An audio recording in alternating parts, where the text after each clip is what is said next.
Glory to God in the highest. Ang Pasko po ay talagang ito ay associated with gift giving because God sent His Son as a gift to humanity. Christmas gift giving and Christmas gift receiving. At ito ay mabuti, mainam ito, dapat lamang na ilalagay sa lugar. But what is the gift? And who is the gift giver? Sa ating pagsusuri ng ating pong pagbibigay at pagtanggap ng mga regalo, pag-aralan natin the three kings of gift giving. Ang tatlong sikat, ang tatlong hari, ang tatlong talagang nangunguna sa pagbibigay ng handog o regalo. Salamat Diyos sapagkat kayo ay namamahay sa aming puso. Salamat sapagkat kayo ay hindi malayo, malapit kayo sa amin. Patawarin niyo kami sa mga kasalanan namin. Kami po inyong pakalinisin, punuin, gawing karapat-dapat na lumapit sa inyo para magdala ng aming mga papuri, mga handog, mga ikapu, at humingi ng pagpapala sa inyo. Nawa maging malinaw ang aming isip, O Diyos. Turuan niyo po kami na makapag-isip, makapagbulay-bulay, at tumanggap ng pagtutuwid, pagtuturo, pagpapala mula sa inyo. Gawin niyo po kami, Panginoong, sisidlan ng inyong salita na tutubo, mamumunga, mamumulaklak sa aming buhay ng mga mabubuting gawa at kapayapaan. Nawa kayo maging tagapagsalita ngayon. Turuan niyo po kaming lahat, gamitin niyo inyong lingkod ayon sa inyong kalooban at ang inyong mabuting hangarin para sa amin, maunawaan namin at maipatupad sa buhay namin. We ask you, Father, to speak before your people, heal our infirmities, strengthen us, bless us. In the name of Jesus, we pray. The three kings, so-called, of Christmas gift giving. Matthew chapter 2, verses 1 to 2. I'll be reading from the Revised Standard Version, the New Revised Standard Version. In the time of King Herod, after Jesus was born in Bethlehem of Judea, wise men from the east came to Jerusalem, asking, "Where is the child who has been born King of the Jews? For we have observed his star at its rising and had come to pay him homage." So hinanap ng mga dakila at mga magigiting na mga lalaking ito ang Panginoong Yesus sapagkat binigyan sila ng babala ng isang bituin na isinilang na daw ang hari ng mga Hudyo na kinikilala nilang hari ng mga hari sapagkat sila man ay mga magigiting na tao. Sa katunayan ay kinikilala sila ng marami na mga hari din. Matthew 2:10-11. When they saw the star had stopped, they were overwhelmed with joy. On entering the house, they saw the child with Mary, his mother, and they knelt down and paid him homage. Then opening their treasure chests, they offered him gifts of gold, frankincense, and myrrh. Sa tradisyon, kinikilala silang three kings kasi tatlo yung regalo na binanggit dito. So, iniisip na iba, tigil-tigil sa sila ng regalo. So, dapat tatlo sila. Ngayon, kung tatlo man sila o higit doon o kulang, hindi naman yun ang mahalaga. But they were kings of gift-giving. Nakita nila yung star at pagkatapos sinundan nila yon. Yung general direction was near Jerusalem, but when they were already there in Jerusalem, hindi na nila alam yung detalye kung nasaan yung ipinanganak na sanggol. Subalit kagilagilalas, ang tala na ito ay umaandar, lumalakad. At sila ay pinasunod. At sumunod naman sila, nadala sila sa Bethlehem. Ang Bethlehem po ay mga ilang kilometro ang layo mula sa Jerusalem. Kung magkukwatse kayo, mga 10-15 minutes. Ganun kalayo.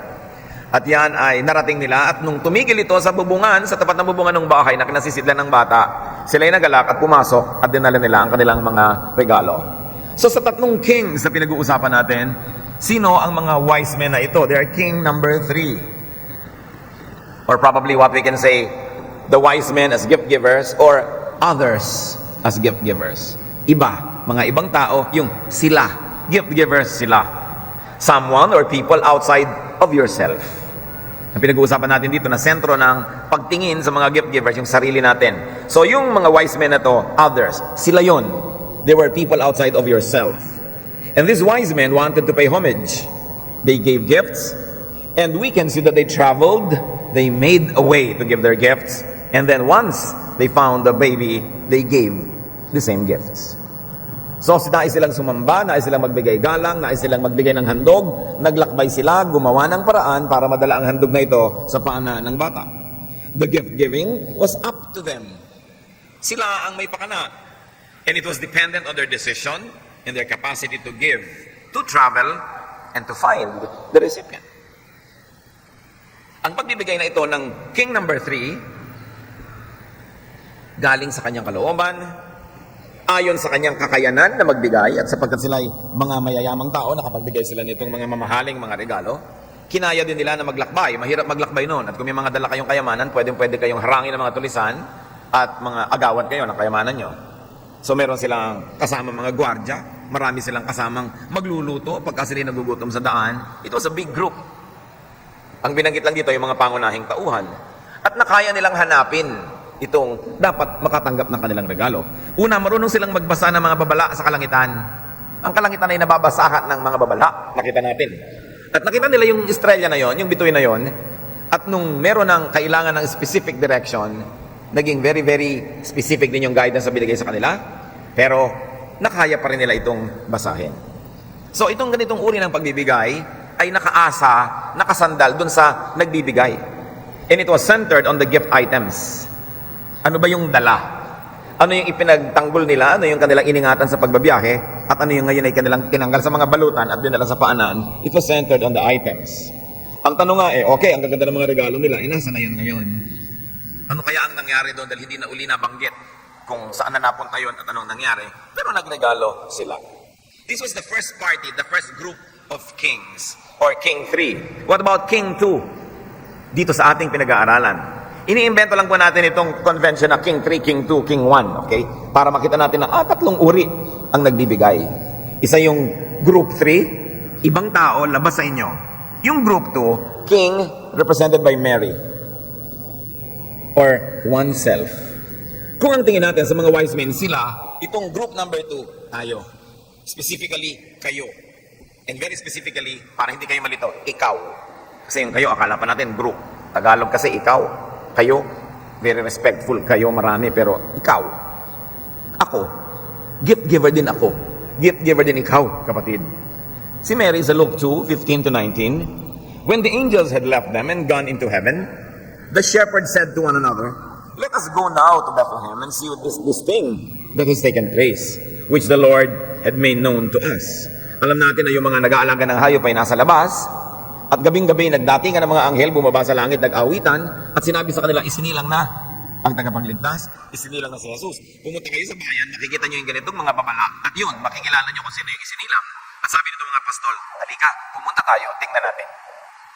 So, they went with haste and found Mary and Joseph and the child lying in the manger. When they saw this, they made known that they had been told them about this child. And all who heard it were amazed at what the shepherds told them. But Mary treasured all these words and pondered them in her heart. So habang binigyan ang bata ng regalo nung mga dumating na mga wise men, which happened later, mas una itong binabasa natin ngayon, anong binigay ni Mary sa kanyang sarili? Mary gifted herself. She treasured and pondered in her heart all the words she heard. Ipinamalita ng mga pastol sa lahat ang naganap, ang nakita nila mga anghel, ang napatunayan nila na isinilang na bata, at ang lahat ay nagilalas. There was a lot of rejoicing. But inside Mary, she was pondering what it meant. Binubulay-bulay niya, pinahalagahan niya bilang kayamanan sa loob ng kanyang puso yung naganap. Yun ang regalo ni Mary sa sarili niya. Nagregalo siya sa sarili. Now, this kind of gift giving was up to her. It was not up to the wise men. It was not up to the angels. It was not up to anybody. It was up to her. She decided na habang ang lahat ay nagigilalas at ang lahat ay natutuwa, siya ay mananahimik at pagbubulay-bulayan niya ang kahulugan nito. The gift giving was not dependent on other people. Whether or not they agreed with her, whether or not they were there, she was giving herself the gift. The gift giving was focused not on the material gifts, but on ideas. She was pondering them in her heart. What it could have meant to be chosen by heaven to become the mother of Jesus. What it could have meant to get into this situation, and what else it could mean in her future. Yun ang kanyang regalo. Tahimik na pag-celebrate. Tahimik na pagdiriwang na sinarili niya, nasa kanya lang.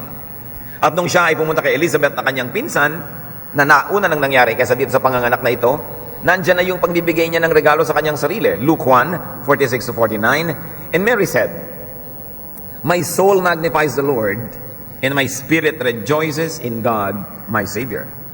For he has looked with favor on the lowliness of his servant. Surely from now on, all generations will call me blessed. For the Mighty One has done great things for me, and holy is his name. So while the beautiful and royal material gifts were given to Jesus, Mary gave herself a gift. Hindi naman kasi siya niregaluhan ng mga wise men eh. Hindi rin naman siya niregaluhan ni Joseph. Nagregalo siya sa sarili. Isinaloob niya yung kahulugan ng mga nangyayari. So nasa kaluluwa niya, nasa espiritu niya yung celebration. Ngayon man mga kapatid, may celebration na outward, tawanan, hampasan, kainan, party dito at party doon. Hindi masama. Pero si Mary, nagpakita rin sa atin ng isang uri ng pagreregalo. At ito hindi pagreregalo kung kani-kanino, pagreregalo sa sarili. Sinarili niya, tahimik na pagdiriwang, subalit malalim at makahulugan. Mary counted her blessings. Mary focused on her blessedness as God's instrument. And Mary appropriated the gift of God to the world for herself.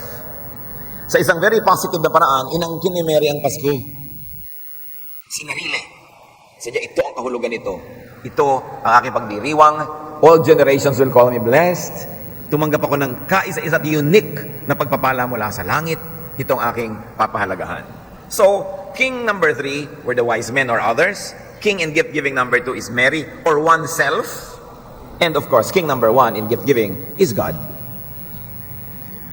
Binaligtad natin 3, 2, 1 in terms of importance.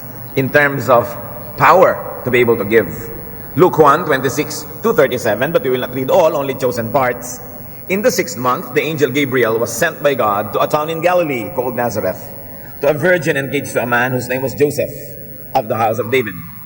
The virgin's name was Mary, and he came to her and said, "Greetings, favored one, the Lord is with you." So ang Lord, ang God sa heaven, ang talagang gift giver. Siya ang nagpadala sa anghel, siya ang nagpadala ng Espiritu Santo, siya ang pumili kay Mary, siya ang nagpasya na ipapanganak ang kanyang anak na si Jesus dito sa mundo. So talaga, ang king number 1 in giving is the King of Kings, the Lord of Lords, God our Father in heaven. God was the originator of the gift giving.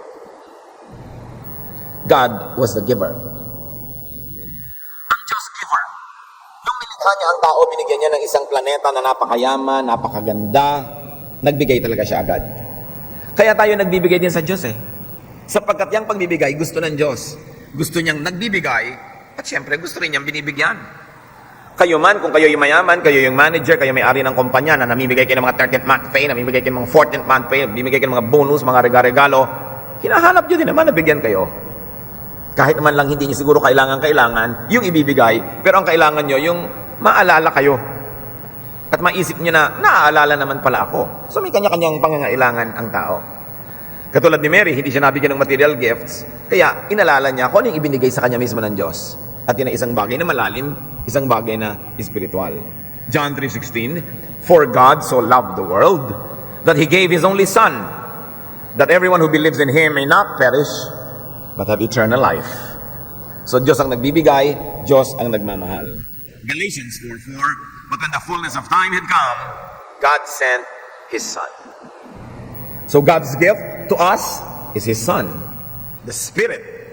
And therefore God's eternal presence, His eternal love, His non-ending blessing. So ito, giver number 1 is God, giver number 2 is Mary or others, and gift number 3, or Mary or oneself rather, and giver number 3 is others, represented by the 3 kings. Kasi sa buhay natin mga kapatid, yan din yung gift givers. Kaya natin tinitingnan sa ganyang kwadro o sa ganyang pananaw. Now let's do a ranking of gift givers in our lives according to this train of thought. Giver number 3, let's call them the good gift giver or good gift givers. Sila yung represent ng wise men or the others. Sa buhay natin ngayon, sino yung others? Family members, friends, colleagues, even strangers. They give us gifts. And they are good as gift givers because they can give us gifts. Their thoughts, their efforts, and their capacities enable us to receive gift. And therefore, they make us happy. Sino po ang mga king number 3 sa buhay nyo na nagbibigay sa inyo ng mga regalo? Diyan sila kasali. Pinapakulay nila ang ating buhay, pinapasaya nila tayo, nakakadagdag sila ng kaligayahan, lalong-lalo sa mga ganitong okasyon. But they are only good, they are just good, because they may not think of us. They may not remember us all the time. They may not exert the effort. They may not have the capacity. or they may not succeed in getting the gifts to us. Nung tinignan natin yung mga wise men, inisip nilang magbigay kay Jesus, tinandaan nilang magbibigay sila, pinagtrabahuhan nila na magbigay, naglakbay, may kakayahan sila maglakbay at magbigay, at nagtagumpay silang maibigay yon. Pero, hindi lahat ng gustong magbigay sa atin, o hindi lahat ng tao, magagawa ito. Kung minsan, hindi kayo nare-regaluhan ng mahal niyo sa buhay. Minsan birthday niyo, hindi naalala. Pasko, yung anak niyo, nung nagkaroon ng girlfriend, doon na nakasiksik sa girlfriend niya ng Noche Buena, hindi na kayo napuntahan. Pwedeng mangyari yon. O kaya, nagkaroon ng kulasisi si mister, doon na nagregalo kung kanino. Or gusto kayong bigyan, pero walang kakayanan, hindi pwede, hindi kaya. Gusto kayong taniman ng isang matulog na halik sa inyong pisngi, pero nasa Qatar, hindi siya makalatrating, malayo. Pwedeng nagsikap, nagpadala, nagpa-DHL, pero nawala sa Koreo ang regalo, hindi nagtagumpay. Ito ang problema, mga kapatid. Kung umaasa tayo sa regalo ng iba, kasi pwedeng ayaw naman tayong regaluhan, kahit kaya. Pwedeng gusto tayong regaluhan, pero hindi kaya. So, mahirap kung yung kaligayahan natin, iaasa lang natin sa iba. They may be willing, but not able. They may be able, but not willing. And people can forget. People can be limited. In fact, people can be selfish. Gaano karami ang mararating ng isang 13th month pay or bonus? Gaano karami ang pwedeng ibili ng regalo mula dyan? People are people. People are human. We are bound to be weak. And somehow, somewhere, even those that love us most will disappoint us. Psalm 103 verse 14, for He knows how we were made. He remembers that we are dust. So God remembers that we are dust. So we should remember also the same thing about our loved ones. They are dust. May mga taon na masidhing-masidi ang pagmamahal sa'yo. May mga taong nanlalamig. May mga taon na frozen. May mga taon na talagang kumukulo sa init. May mga taon na wala, nag-evaporate. Hindi pare-pareho. Those that depend so much on others, on king number 3, on people, and those that depend so much on rank number 3 gift givers are bound to be disappointed. Pag sobra nyo iniaasa ang ligaya ng inyong Pasko sa ibang tao, kahit pa asawa nyo yon, o anak, o magulang, o kaibigan, o sweetheart, pag sobra nyo isinandal doon, ang sinasandalan nyo alikabok, pwede kayong matumba dahil hindi yun laging pwedeng asahan. Jeremiah 17:9, the heart is devious above all else. It is perverse. Who can understand it? Ang puso ng tao ay marupok. Ang puso ng tao ay sinungaling. Ang puso ng tao ay mag-iipot. Ang puso ng tao ay makasarili. Hindi pwedeng laging asahan. So kung naranasan mo na paminsan-minsan na napaligaya ka ni gift giver number 3, huwag mong asahang laging ganun yun. Hindi laging ganun yun. Mabibigo ka lang. Dapat sa simula pa lang, alam mo na, pinapakasalan ko ito, alikabok siya. Itong anak ko na ito, alikabok. Ang nanay ko, alikabok. Alikabok kaming lahat. Paminsan-minsan, nakakapagpaligaya, sila'y mabuti, pero dapat ko ring asahan na hindi sila laging ganon. Matthew 26:14, the spirit indeed is willing, but the flesh is weak. May kahinaan ang tao. So sino ang matalinong tao? Yung tao na hindi niya laging aasahan ang gift giver number 3, yung king 3. Kahit pa nga, at especially pa nga, kung sweetheart nyo. Sapagat yung sweetheart, liban na lang asawa nyo, sabagay kahit asawa pa nga, yung sweetheart, pwedeng mawala. Merong isang matalinong tao na nagsabi siya, reserve your greatest kindness to your friends because they will always be there, not to your sweethearts who can change overnight and be gone. Sabi, kung gumagawa ka ng mabuti sa iyong sweetheart, sa iyong mahal sa buhay, sa object of your romantic love, laging tapatan ng kabutihan sa iyong mga kaibigan. Sapagkat pag nilayasan ka na nitong si Papa, yung kaibigan mo ang kasama mong iiyak-iyak habang nagkakapi-kapi kayo. No? So sabi, huwag mong kinakalimutan ng mga kaibigan mo, lalo na in love ka. Kasi pag nawala na yung love na yan, balik ka na naman sa mga kaibigan mo. Mas stable daw yung relationship na yun. Kaya kahit nga kumisan, asawa, di ba? Napakapalad nyo, kami kaibigan kayong nahihingahan na nasasabi nyo yung mga himutok nyo laban sa inyong asawa. Kasi kumisan, busy ka, pinapaganda mo yung image ng asawa mo, sa nanay mo, sa tatay mo, sa kapatid mo. Hindi mo masabi na hinahampas ka pala ng tubo. No? So, lagi ka na lang nadadapa. Ba't may pasa ka? Nadapa ako. Napakalampa mo naman. Dapa ka na lang ng dapa. Inahampas ka pala ng asawa mo. Siyempre, hindi mo naman laging sasabihin sa kamag-anak mo yun dahil nasisira yung image niya. Mapalad ka kung may kaibigan ka na pagtatapatan. Kaya sabi, yan ang huwag mong papabayaan. Kahit na in love ka, kahit na nag-asawa ka, yung mga kaibigan mo, sustain them. Because they are more dependable. Yung kasing romantic love, fleeting eh. Talagang nagsisidi, nag-aapoy, naglalagablab, pero ang dali din biglang maging frozen. And there is a very thin line between romantic love and hatred, that it is so easy to hate the one you used to love. So kailangan wise ka daw. No? Friends can be more consistent gift givers than sweethearts. So why depend too much on king number 3? Why not think of the better gift giver? Kasi yung other, good naman. Good yun, good gift giver. But just the better gift giver, oneself, represented by Mary. Meron bang taong laling makakaalala ng birthday nyo kundi kayo? Meron bang taong nakakaalam kung anong size nyo kundi kayo? Kung anong gusto nyong regalo kundi kayo? So we often forget that we ourselves could be our best friends. That we ourselves could be our better gift givers. Huwag natin tanggalin yung good gift givers, King 3. Pero may King 2, kayo mismo. Ang tao na makadiyos, ang taong marunong, ay marunong magmahal din sa kanyang sarili. Sapagkat pag pinabayaan mo ang iyong sarili, pababayaan mo na ang lahat-lahat. You cannot give what you do not have. So it is important that you appropriate for yourself what you need, especially if other people don't give it to you. Ecclesiastes 8:15, so I command enjoyment, for there is nothing better for people under the sun than to eat and drink and enjoy themselves. For this will go with them in their toil through the days of life that God gives them under the sun. Sabi ni Solomon, huwag niyong kalilimutan ang inyong sarili, bigyan ninyo ng kasiyahan ang inyong sarili, bigyan niyo ng puwang, pansin, pagmamahal, regaluhan niyo ang inyong sarili. Matthew 11:29, anong bili ng Panginoon? Find rest for your souls. Ipahinga mo rin ang sarili mo, hindi ikaw na lang nagpapagal para magpahinga yung iba. Mahalin mo rin ang sarili mo. Tingnan mo rin ang mga pangangailangan mo at ilagay mo rin ang sarili mo sa listahan ng mga dapat mong bigyan. Sa makatuwid, huwag kang magpakamartir, huwag kang magpakabayani lagi.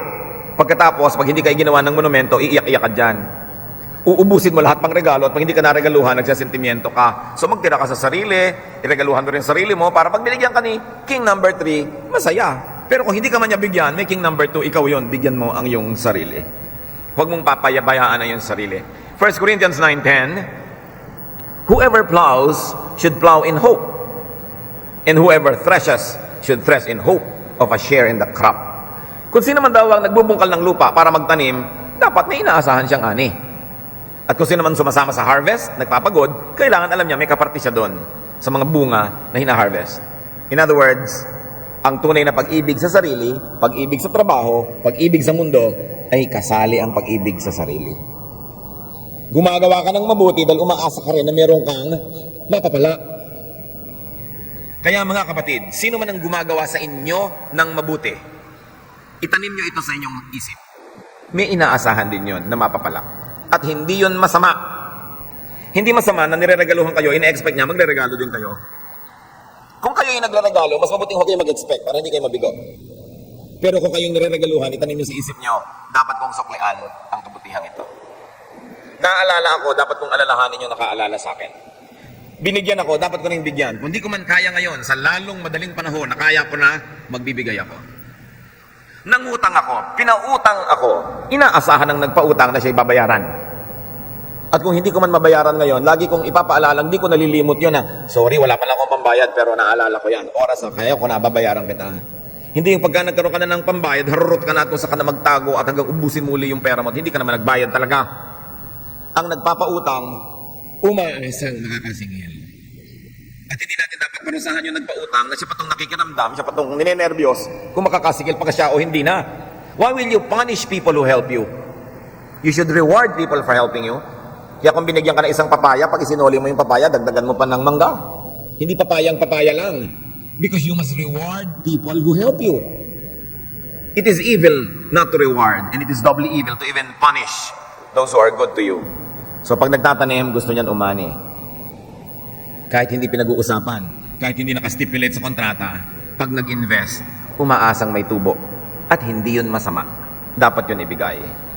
Kaya sabi sa 1 Timothy 4:16, pay close attention to yourself.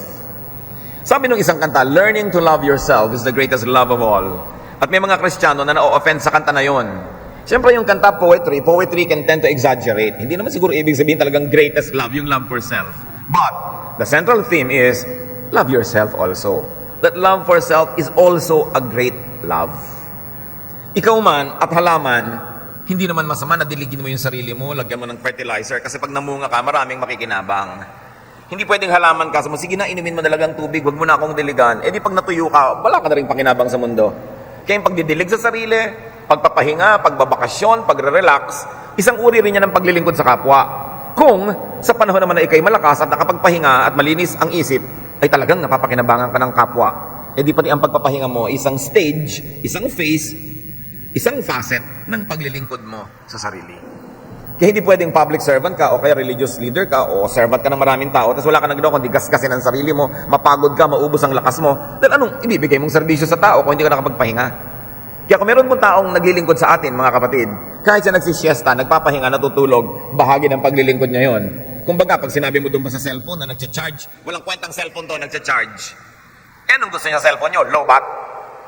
Paano niyo papakinabangan ng low bat na cellphone? Kailangan mag-charge. The charging is part of serving. That's why we should allow people to also charge and recharge. Rest. That's why we should also give rest to ourselves. Kaya sabi ni Jesus, pay close attention to your soul, to your rest. Take care of that. Sabi ni Solomon, enjoy. Have fun. Be happy. Because if you're happy, people around you will be happier. Ministry natin, mga kapatid, na pasayahin ang sarili natin. Kasi pag malungkot kayo, marami kayong idadamay. Marami tayong hindi mapapasaya din. Kaya habang pinapasaya ang sarili, don't feel bad.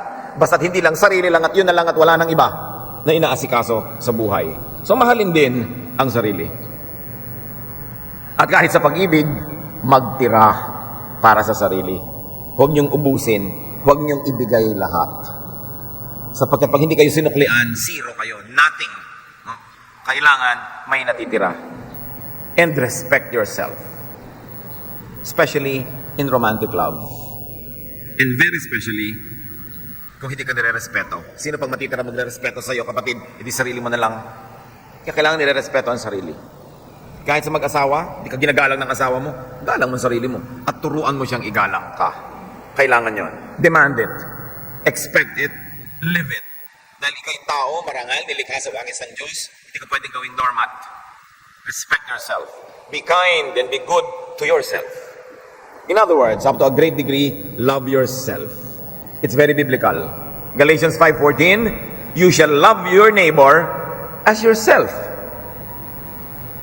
Hindi sinabi lang na you shall love your neighbor. Sabi, you shall love your neighbor as yourself. Kung paano mo minamahal ang sarili mo, mahalin mo ang iyong kapwa. So, ang iyong utos dito, given na mahal mo ang sarili mo. At ang sabi, kung paano minamahal ang sarili mo, ganun din pagmamahal ang ibigay mo sa iyong kapwa. E di kung wala kang pagmamahal sa sarili, anong pagmamahal ang ibibigay mo sa iyong kapwa? Ito pong turong ito ay paalala sa mga taong sobrang mahal ang sarili tapos hindi na mahal yung kapwa. Kaya sabi, kung paano mo mahal ang sarili mo, mahalin mo rin ang kapwa mo. Pero hindi sinabing huwag mong mahalin ang sarili. Huwag mo lang kakalimutan na kung gaano mo kamahal ang sarili mo, ganoon mo rin kamahalin ang iyong kapwa. So, do not love yourself less than you love others. And very especially if they don't love you.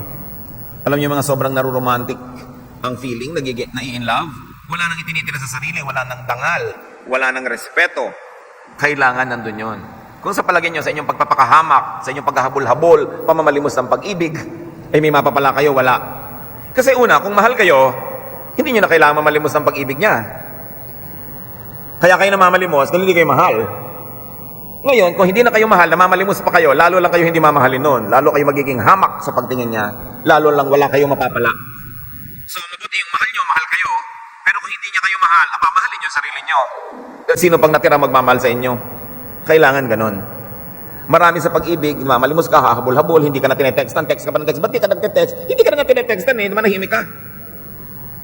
Diba? Ba't hindi mo ko pinupuntahan? You should listen to body language. Kaya gusto ko mong gumawa ng worship service para sa mga young people and young adults lang to talk about love things.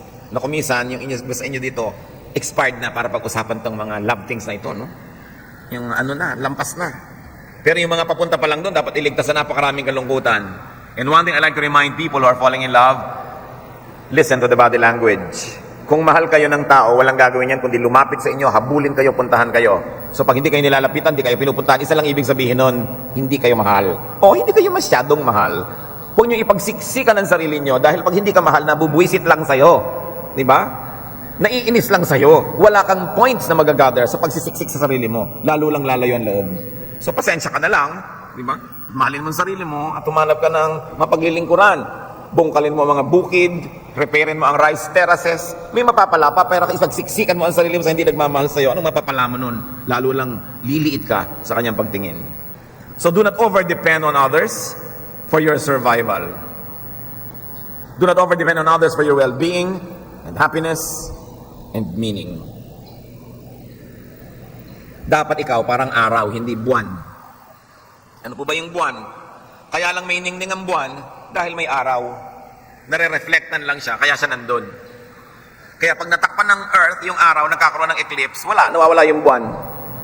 Ngayon, kung buwan ka lang ng iba, satellite ka lang, hindi ganon ang intensyon ng Diyos para sa'yo. We are lights of the world. May sarili tayong ningning, may sarili tayong liwanag na nagmumula sa Diyos na nandun sa ating kalooban. Ang dapat ang liwanag mo, hindi galing sa iba.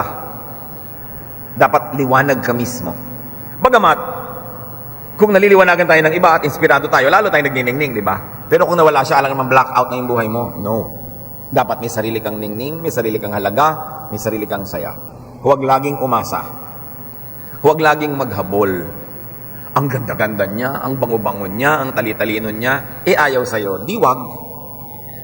Proverbs 6:25, do not desire her beauty in your heart, and do not let her capture you with her eyelashes.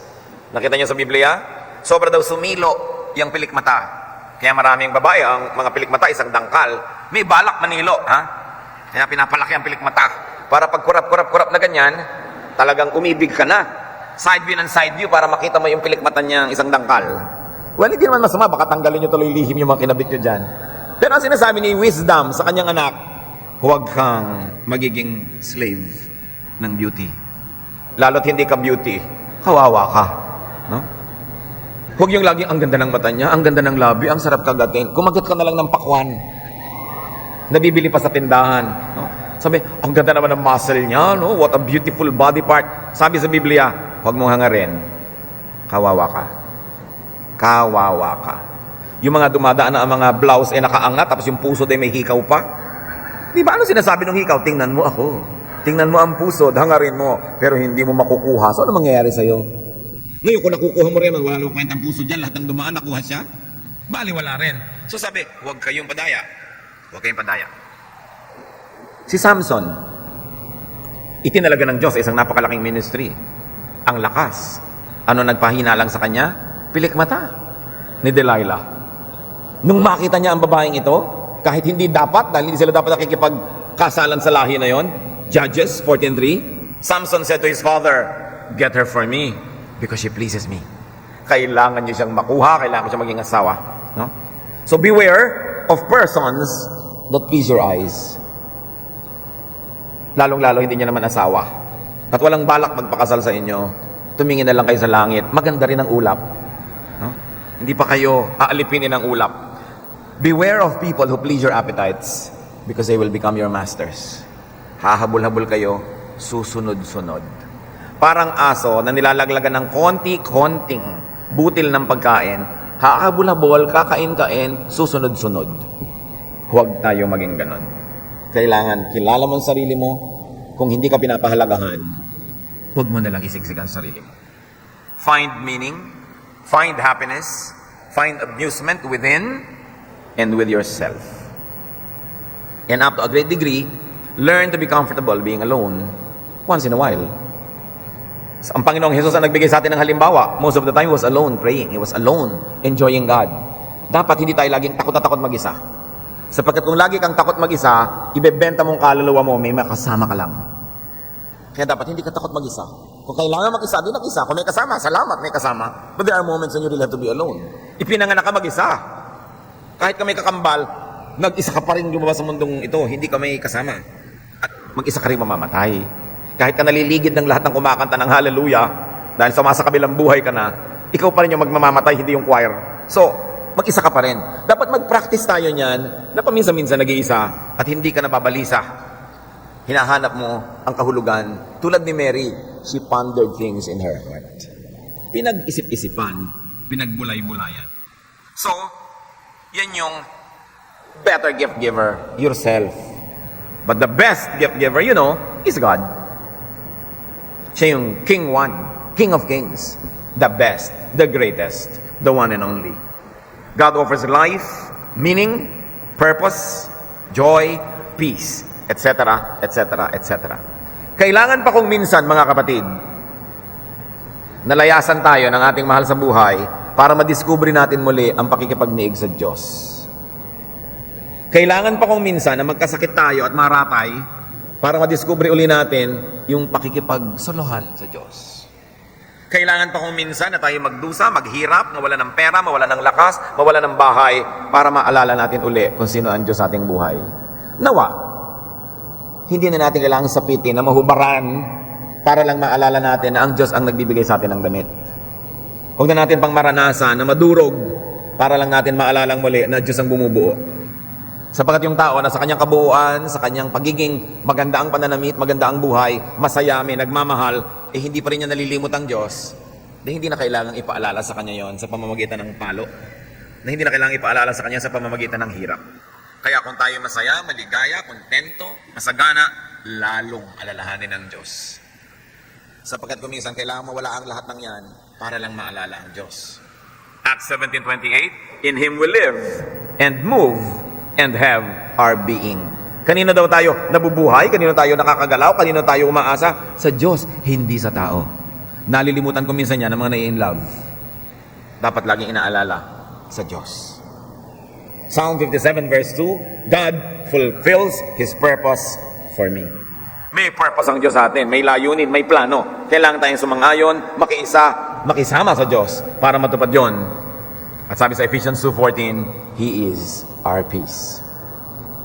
Pansinin ninyo, yung mga mahal nyo sa buhay, they are your trouble. Totoo o hindi. Yung nababalisa ka, nagsiselos ka, nagagalit ka. Galing yun sa mga taong minamahal mo eh. Pero ang Diyos, He is our peace. Kaya hindi natin dapat kinakalimutan na makipag-ibigan sa Kanya, makipag-fellowship, makipagmahalan. Love God. Fall in love with God. This is your greatest gift to yourself. Let God love you. Love God above all. Huwag tayong malibang na pinapalitan natin siya ng tao o bagay o pangarap o anuman.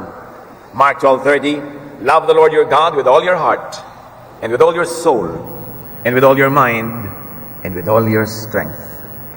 Exodus 20 verse 3, you shall have no other gods before me. Brothers and sisters, you will be most secure. You will be most fulfilled and peaceful with God as gift giver. With God as ka-exchange gift. Tingnan ninyo yung mga wise men, nung nakita nila yung bata, hindi naman sila nagpalabunutan at nag-exchange gift among themselves eh. Nagdala sila ng regalo doon sa batang si Jesus. Ganon din ang dapat natin gawin, makipagregaluhan sa Diyos. Dahil una, siya na ang naunang nagbigay. So receive gifts from others, it's good. But receive gifts from yourself, it's better. And receive gifts from God, it is the best. Position yourself as to receive blessings from God. And remember to give gifts to others, to yourself, and very especially to God.